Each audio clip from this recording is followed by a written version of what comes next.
It really varies. It depends on the lesson. And I would say I could spend as little as maybe 6 or 7 hours on a particular resource, or as much as a week, depending upon the resource. I mean, some of the really detailed and intricate things I work on a lot, and you do go back and forth just tweaking and making sure it meets your particular standards. And sometimes you get into that mode of wanting everything to be perfect, and that's a bad habit of mine. Sometimes it's better just to kind of put it out there, and then you can always go back and do your edits.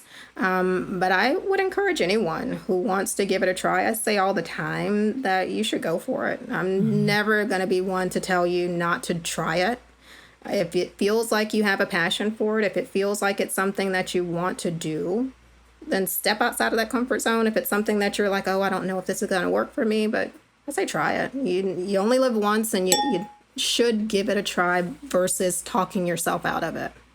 Exactly. No regrets. You just gotta, imagine if you hadn't taken those leaps of faith and stepped outside of your comfort zone. And I think this is important too, where I think it's easy for people to think, well, I'll just get the materials and I'll share them with others. But there is actual people behind those materials creating. And that's why I think it's so important for us to remember you're spending hours putting into that. So we really want to make sure that we keep that in mind. And it's easy to probably say, oh, here, just use this. But there's somebody behind that putting in their blood, sweat, and tears. Absolutely. And the same copyright laws apply, and it's intellectual property. And I love the fact that you said that you respect that. And I would hope that more therapists, more educators, more people in general would start to really take that into account and think about the person behind the resource, not just the fact that I have this digital download and I can just email it out to someone else. There is somebody behind that that's going to miss out on all that hard work that they put into it. So I would encourage everyone to always read those terms of use and just familiarize yourself with copyright. I mean, it was something that I started researching